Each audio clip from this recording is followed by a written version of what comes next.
पहाड़ बनते, फिर आप में दानाई आती है, फिर आपके अंदर वो मेरी बेटी बड़ी लाडली है जी, मेरी बच्ची बड़ी लाडली है, तो हर 1.5 दिन के बाद उसके मेके से शिकायत आती है, क्योंकि वो हमने बनाया लाडला उसको।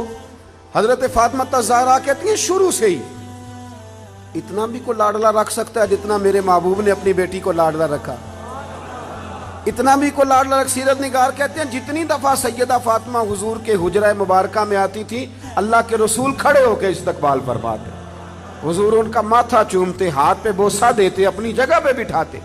लेकिन उसके साथ साथ जो आजमाइशें थी, जो तकालीफ थी, वो माहौल भी साथ साथ चलता रहा।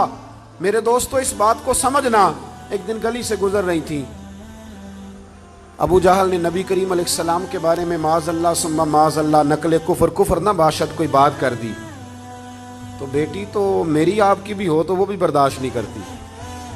ये बाप की ना असल रखवाली बेटी होती है। असल रखवाली दरवाजे पे दस्तक दे के देख लें, सबसे पहले बेटी आएगी दौड़ के, बस उसकी दिलचस्पी होती है ना, उसका शौक होता है, उसकी तबीयत होती है। जनाब फातिमा ज़हरा रज़ी अल्लाह ताला ना गुजर रही थी तो उसने कोई बात कर दी, बीबी साहिबा से बर्दाश्त नहीं हुआ, बड़ी हौसले वाली थी, सब्र वाली थी, बातें ही कम करती थी, बर्दाश्त ना हुआ तो फरमाने लगी अबू जहल तू बड़ा रुसवा है, मेरे बाप को तो अल्लाह ने बड़ी इज्जतें अता फरमाई है। उसने गुस्सा किया और माज़ अल्लाह थोड़ा सा ना उसने मार दिया जनाब फातिमा ज़हरा। थोड़ी गौर करना मेरी बात पे, कभी इंसान थोड़ी सी चक्की से पीस कर बाहर निकाला जाए ना तो कुंदन बन के निकलता है, मजा आ जाता है उसे जीने का। हमें ना शौक बन गया आसानियां ही आसानियां, मतलब हमारे मुल्क में डिप्रेशन के और टेंशन के मजीर लाखों में हो गए, इसलिए कि थोड़ी सी भी तकलीफ बर्दाश्त कर सकते नहीं। जो बस जिसके पीछे चल रहा है ना वही उसका अपना है, जिसने जरा सी तनकीद कर दी वो तो बस खत्म हो गई बात, वो तो रहा ही नहीं हमारा। हजरत फातिमा ज़हरा को जब उसने मारा ना, जनाब फातिमा ज़हरा रोती हुई घर आई। सैयदा खतीजतुल कुबरा कहती हैं मैंने हुजूर को इतना परेशान कभी नहीं देखा जितना आज परेशान हूँ। हुजूर उठे, कभी बरादरी से शिकवा नहीं किया, बड़े बड़े जुल्म किए कुरैश ने, कभी शिकवा नहीं किया, लेकिन साहिबजादी को मारा ना तो महबूब फरमाने लगे फातिमा अबू सुफियान के पास जाओ और उनसे जाके कहो कि उसने ये किया है, और उनसे कहो कि आप बरादरी के बड़े, अगर आप नोटिस लेते हैं तो ठीक है, वरना मैं खुद बात करता हूँ। जनाब फातिमा कहती हैं जब मैं गई तो जनाब अबू सुफियान ने मुझसे बड़ा ही प्यार किया, बड़ी मोहब्बत की, मुझे साथ उठाया, अबू जहल के पास ले गए, कहा शर्म नहीं आती, अपनी उम्र देख और बच्ची की उम्र देख, हया नहीं आती, उसने गर्दन झुका ली।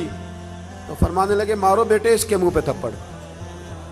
तो जनाब फातिमा उस छोटी सी उम्र में फरमाने लगी ना ना, मेरे वाली ने तो माफ करने का दर्स दिया है।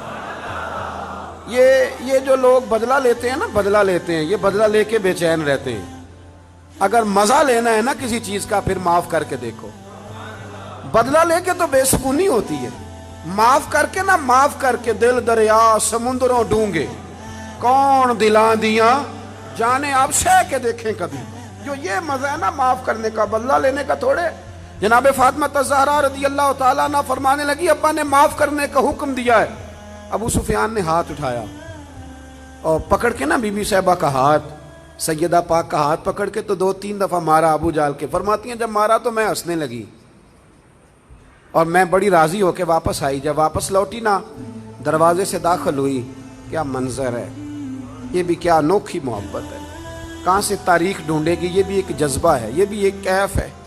फरमाती रोती हुई आई थी तो हुजूर फिर भी रो पड़े, और हंसती हुई आई तो हुजूर फिर भी रो पड़े। महबूब रोए, मुझे सीने से लगाया, बेटे क्या हुआ या रसूल अल्लाह, वो मुझे कह रहे थे मारो, मैं तो मना कर रही थी पर उन्होंने मेरे हाथ पकड़ पकड़ के मारा है, पकड़ पकड़ के। अल्लाह के महबूब बात सुन के बड़े खुश हुए और हुजूर ने हाथ उठा के दुआ की, कहे अल्लाह अबू सुफियान ने मेरी बेटी से मोहब्बत की है। अल्लाह करे आपको समझ आए मेरी बात की। ऐ अल्लाह अबू सुफियान ने मेरी बेटी से मोहब्बत की है, इसे खाली ना रखना। उलमा कहते अबू सुफियान बदर नहीं, ओहद नहीं, हुदैबिया नहीं, फतेह मक्का तक आते रहे तलवारें लेके, पर अब करीम ने फरमाया तूने जितना दौड़ना है दौड़ ले, तुझे बेईमान नहीं रखना, कलमे की तौफीक देनी है क्योंकि तूने सैयदा फातिमा से मोहब्बत